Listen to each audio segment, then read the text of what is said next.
spend our afternoon talking about Plato.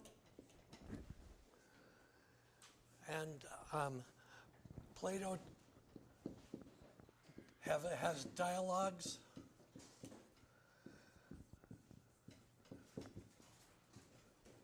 And his teacher is Socrates. And Plato lives about 427 BC. That's when he's born. He dies in 346 BC, so he's about 350 years before the birth of Christ.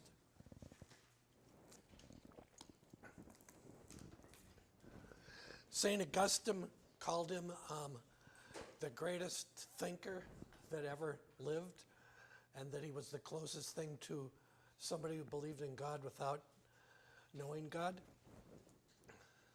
And I'm going to talk today about his book, The Republic.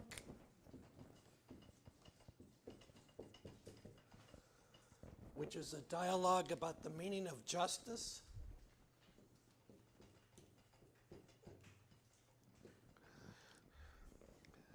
There's 10 books in the Republic.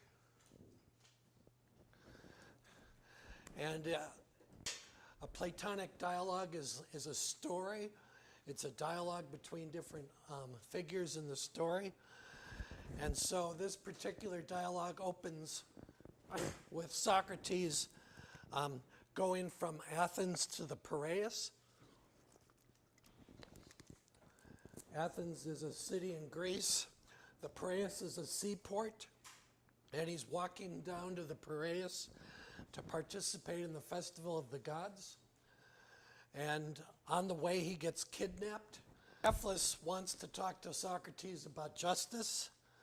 Socrates is a noted Athenian philosopher, and so once it was discovered that he was walking down to the coast, Cephalus went to have him kidnapped and brought him to discuss the meaning of justice. Socrates protests, saying that he doesn't actually know what justice is, but Cephalus is persistent and brings him to his house, and after giving him a meal, they sit down, and Cephalus puts out a definition of justice, and it's pay one's debts and return to somebody what is owed them. And Socrates quickly refutes this by saying, what if somebody lent you their weapon? And what if the person that lent you the weapon has a mental breakdown? And then they go back to you and they demand the weapon? Is it the just thing to give them the weapon? And Cephalus says no. And Socrates says exactly. And so that definition of justice is undermined. And Cephalus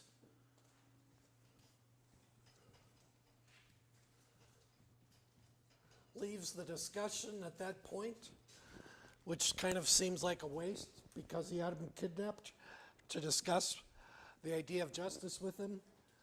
But there's another gentleman at the house named Thrasymachus, and Thrasymachus says to Socrates that he knows the meaning of justice. And what he says is that justice is whatever is in the interest of the stronger. So the idea that might makes right.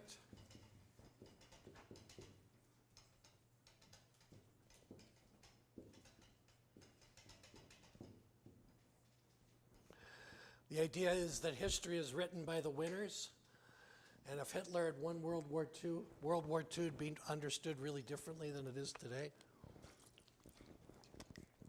And the idea that whoever is in charge gets to make the rules, and whatever the rules they make are just. And this seems like a really cynical view of justice.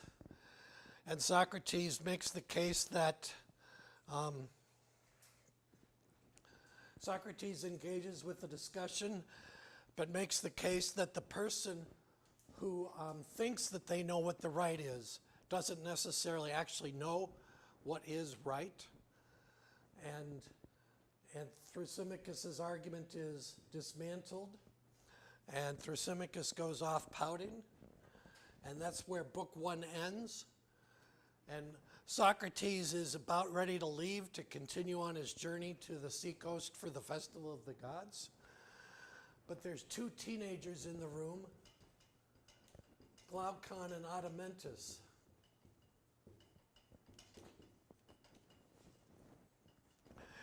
And they implore, after sitting on the sidelines listening to this discussion of justice and not being able to figure out what justice is, they beg Socrates to stay. And they want Socrates not only to explain to them what justice is, but to explain to them why it's better to be just than unjust. And they lay down the gauntlet to him in this way.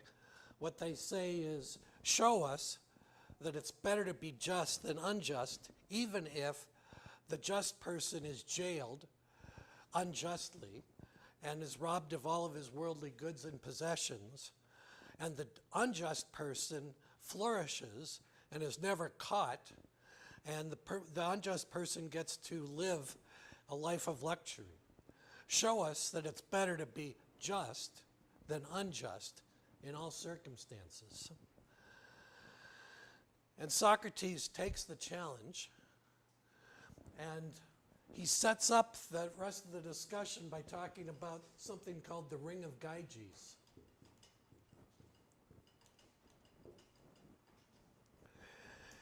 And the story of the Ring of Gyges is there's a shepherd who's working in the fields, and when he's working in the fields, he discovers a ring.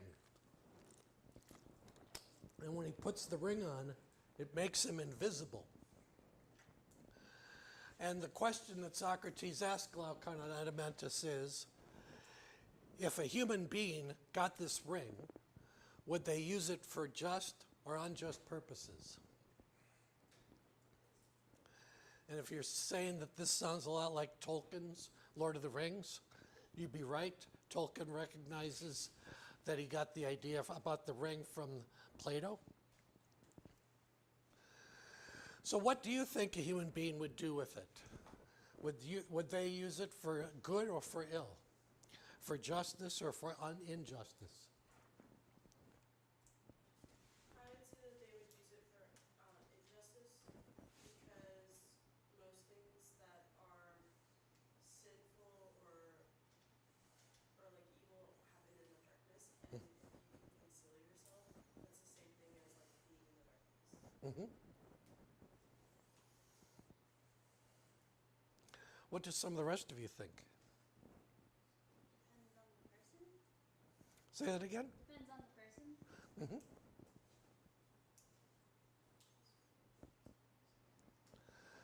Socrates argues that the shepherd who got the ring would ultimately use it to break into the palace of the king and steal his wealth and steal his wife. And so Socrates argues that, like you do, that justice, that if somebody had the opportunity to commit justice in the dark, to commit any acts in the dark, that they'd use it for evil.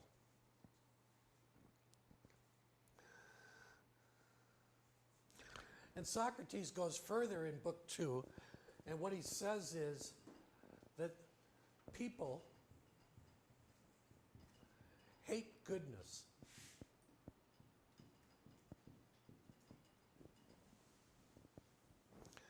And why do you think people would hate goodness?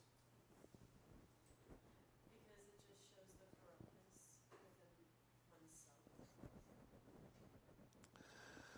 So in your outline I gave you, I put in a quote from book 2, which says that what they will say is this, that such being his disposition, the just man will have to endure the lash, the rack, chains, the branding iron in his eyes, and finally, after every extremity of suffering, he will be crucified, and so will learn his lesson that not just to seem to be just is what we ought to desire.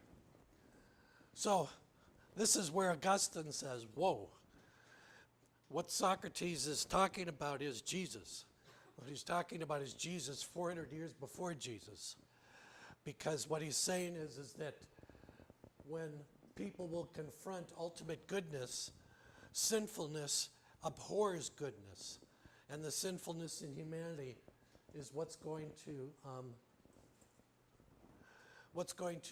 lead humanity to crucify Jesus.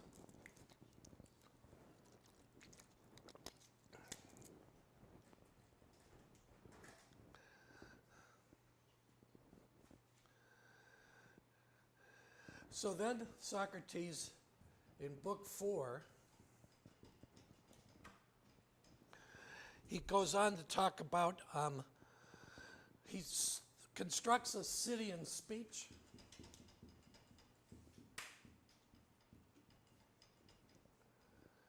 As a way to do a thought experiment to try to identify what justice is in a person. He wants to see what justice is in a city. And by looking at a city, he hopes to be able to ultimately be able to identify what justice is in a person. And he starts out by talking about a healthy city. And the healthy city is a city that's minimalist.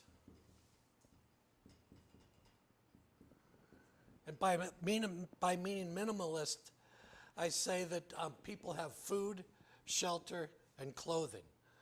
And it's an agrarian. The people are working the fields by day, and at night they drink wine and enjoy each other's company under the stars. And what he argues is that that's the healthy city. And after he begins to talk about the healthy city in just a few sentences, Glaucon and Adeimantus interrupt him, and they interrupt him by saying they want their relishes.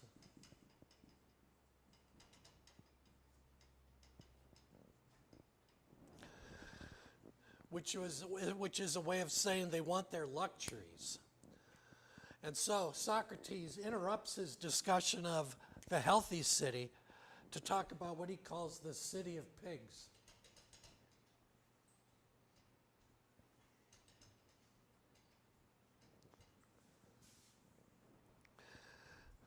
And the city of pigs is a city that has luxuries. And it's a city where people need to have wealth. And they want to eat rich foods. And so in order to eat rich foods, this city is going to need doctors in a way that the healthy city doesn't. And because they need to have wealth, you're going to be able to need to have an army. Because you're going to need to take your neighbor's land, and you're going to need to take your neighbors as slaves in order to work the land, in order for you to have luxuries. Socrates argues that there's enough goods in the world for everybody to have their needs met, but there's not enough goods in the world for everybody to have their wants met. And so in the city of pigs, it's the city that's based on what people want. And in order to be able to exist, you're going to need to be able to have an army. And you're going to need to be able to take advantage of your neighbors.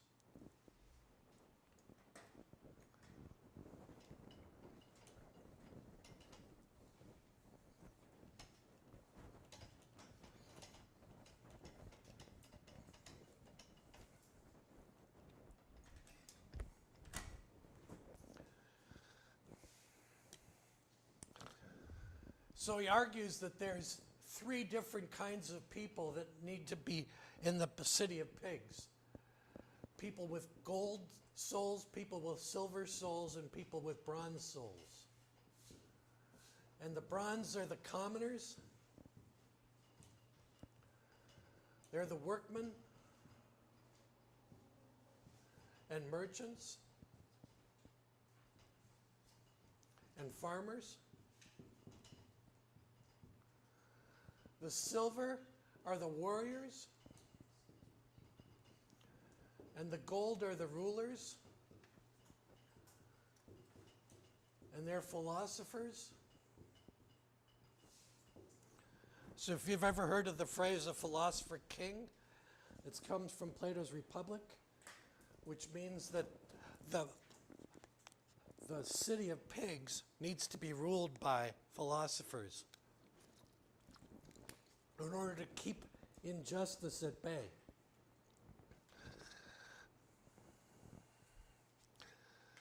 The philosophers are those that know the good and can do the good. And the rest of the city isn't capable of knowing the good or doing the good.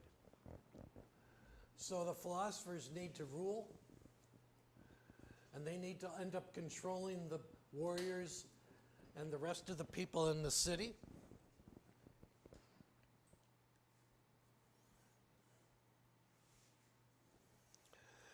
And it's here in the dialogue where Socrates says he's discovered the meaning of justice.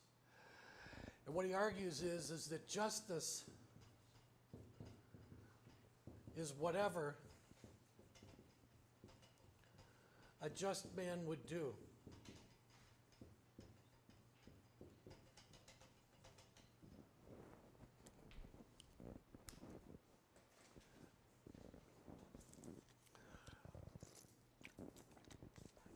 When I teach this, this is a point at which students say the lecture falls flat because the definition of justice seems really disappointing because it doesn't seem to define what justice is. But what I would say is that it's the only justice is whatever God would do. Justice is whatever the just man would do, whatever the good man would do. In any given situation, that's the right thing to do. Whatever Jesus would do is the right thing to do.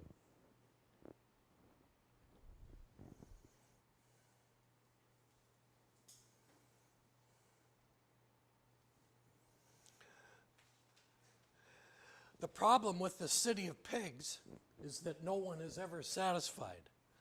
So the city of pigs is basically unstable. And so the question is, how do you create a just city when people don't want justice?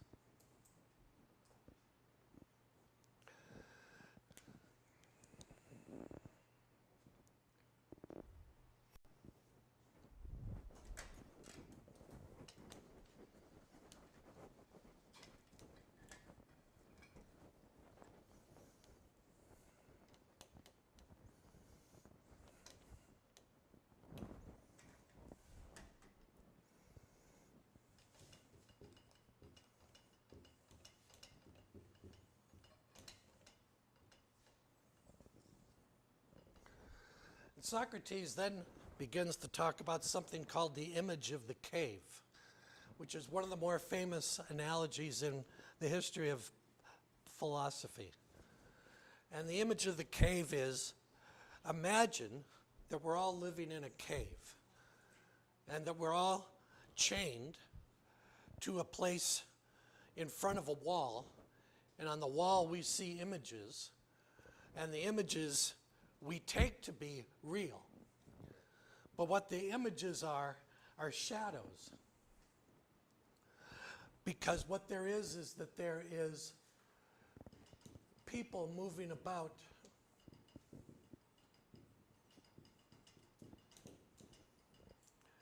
with a fire behind them. And so the fire is behind the people moving about. And what the prisoners see is the shadow.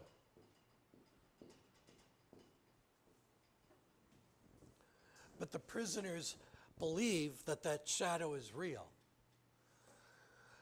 So in the image of the cave, Socrates postulates that one day one of the prisoners is able to get free.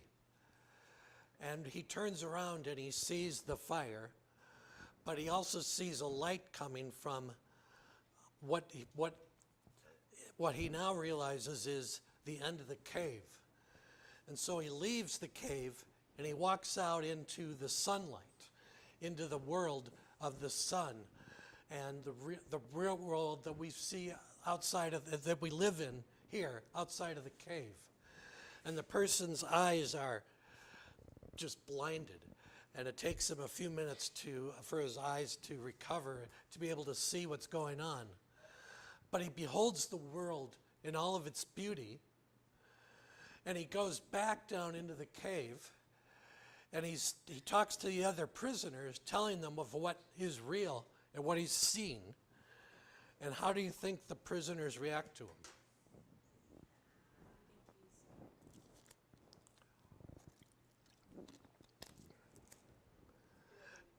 They tell him to sit down and shut up. They don't believe him. They think he's crazy. And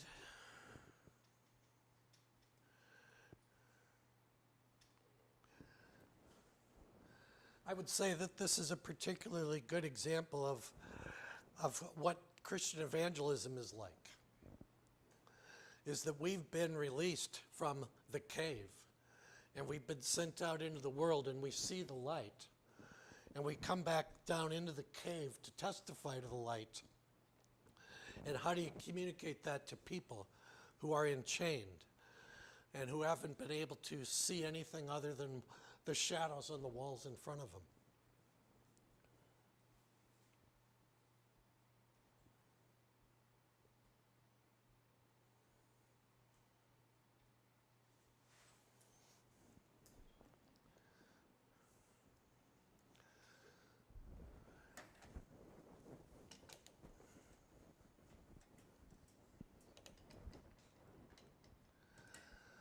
So Socrates then talks about how the soul, how our souls are corrupted. And so he imagines the ideal situation, a place where there's a monarchy ruled by philosophers,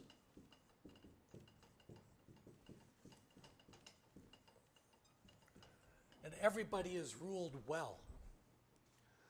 And what he says ultimately is that human freedom is ultimately based on us being ruled well.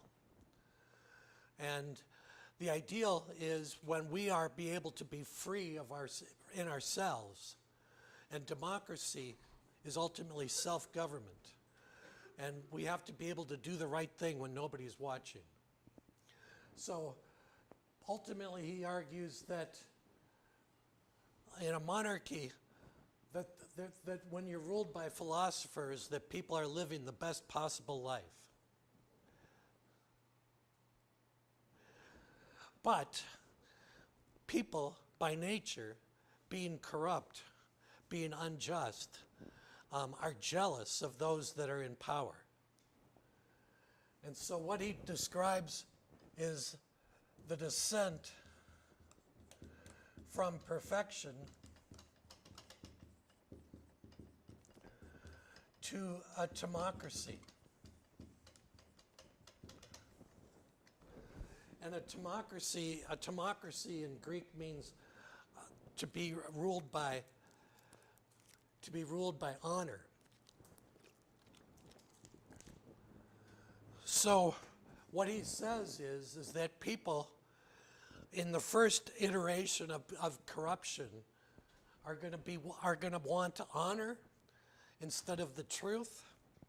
We're going to want to be honored by our city for the great things that we've done, for the great people that we are, for the awesome people that we are. And so what he describes is that in this first iteration, we develop a democratic soul, which is we're not concerned about truth, we're concerned about honor.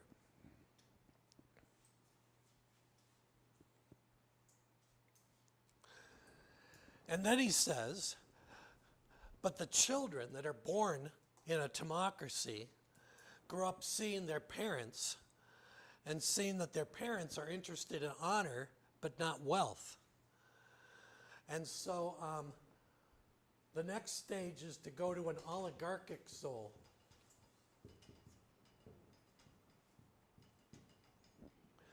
And an oligarchic means the love of money, the love of wealth. And so the next stage in corruption goes when a society moves from wanting honor to society moves to wanting money.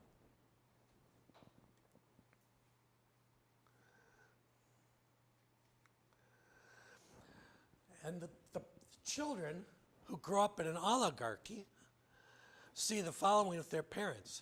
They see that their parents can accumulate wealth, but they can't spend it. They save it, but they're not free to spend it because they're so in love with the wealth that they are afraid to not be wealthy. And so the children say, this is crazy. And so what Socrates then says is, we develop a democratic soul where the children of the oligarchs become in love with money, and they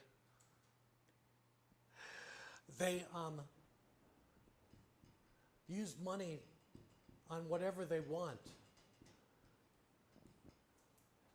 And a democratic soul is a soul that's known as pursuing freedom. But this is where Socrates says a drone begins to take over. And a drone is something that takes over their lives, and a drone pushes people to satisfy their desires. But as humans, because we're by nature insatiable, our loves push us toward this and that. We're seen to be frantic. We're seen to be to pursue wealth at all costs. We're seen to be able to spend our wealth on whatever it is that we want to do. And we're driven by this, and we're driven by that, and we're driven by this, and we're driven by that.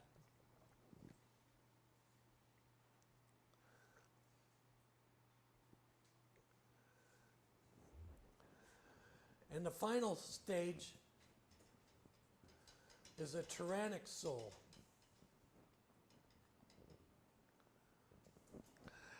And a tyrannic soul is a soul where humans ultimately lose themselves.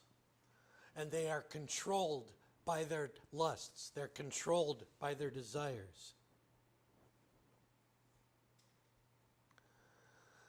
So when Socrates gets to the end of Book 9, Glaucon and Adeimantus said they're both persuaded. They're both persuaded that they should be just. They're persuaded by Socrates' definition of justice, and they're persuaded that they should be just, even if it comes at a great cost to themselves. And that they're not, and even if they are accused of being unjust, it's better to be just than unjust.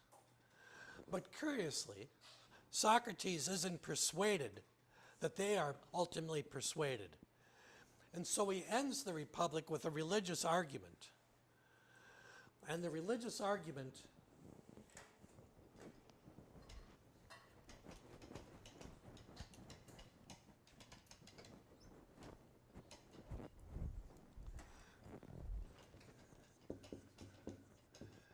is the myth of Ur. Ur is another shepherd who works in the fields, and apparently he died, and so he was taken down into Hades. He was taken down into Hades and was exposed to what happens to souls after they die. And what he realized was, what he saw was that there's a reincarnation. And people get to choose what they want to come back as. And what he describes is that people are choosing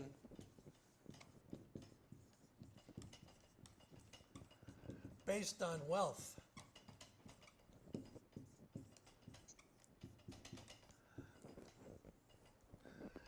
And there's a particularly graphic illustration of a gentleman who chooses a life.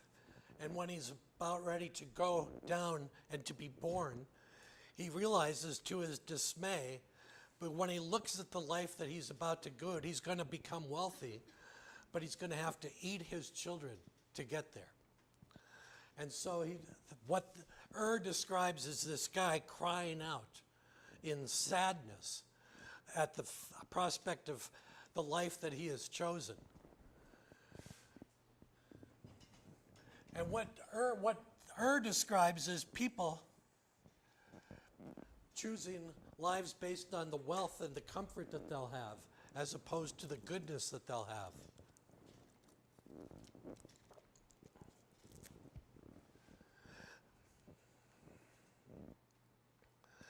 So the book opens with Socrates going to the Piraeus for the festival of the gods, and the book closes with the myth of which is a way of scaring Glaucon and Adeimantus into being just, because there's a consequence for being just. And Augustine argued that this is one of the things that make the Republic such a good book, was the idea that humans need to be scared into obedience, because we need to be able to be filled with a sense of the divine punishment in order to ultimately get on our knees and turn to God.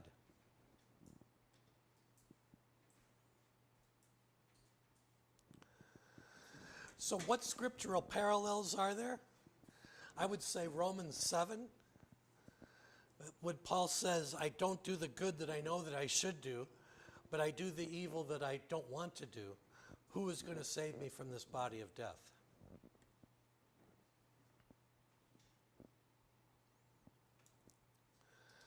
So what do you think of the Republic?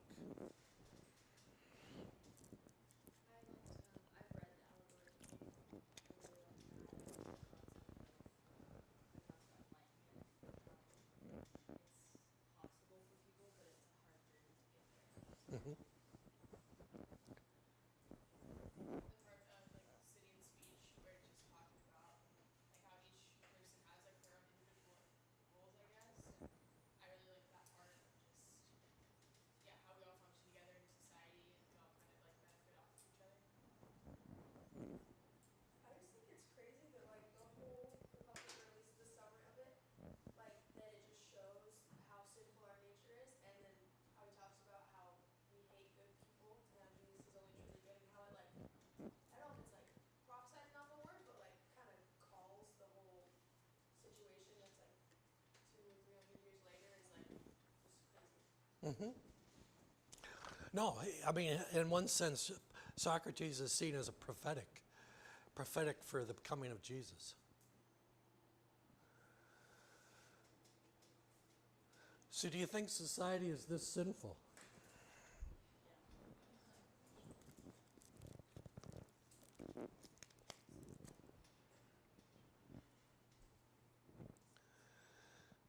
What do you agree with Socrates, and what do you disagree with? I agree with kind of his idea of the mind, body, and soul, with the appetites, and just how with our sinful nature, when we give in to our appetites, like how evil our culture becomes. And I don't know, I feel like that's like such an applicable idea today, people giving to their appetites, and then giving into it, you just lose yourself. Mm-hmm. I think like basically everything except just like he would have a much more compelling argument if he was able to, I don't know, come to the conclusion of God, because I think that it is a very persuasive argument when there's a lot of evidence behind it, and so I think that obviously he's very smart, so I think like, I don't know, if he came to that conclusion, it would have been more like persuasive. It's honestly scarier.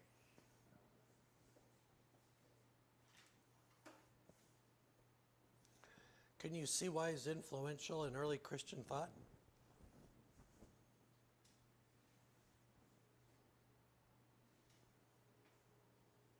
We're going to talk about Augustine tomorrow.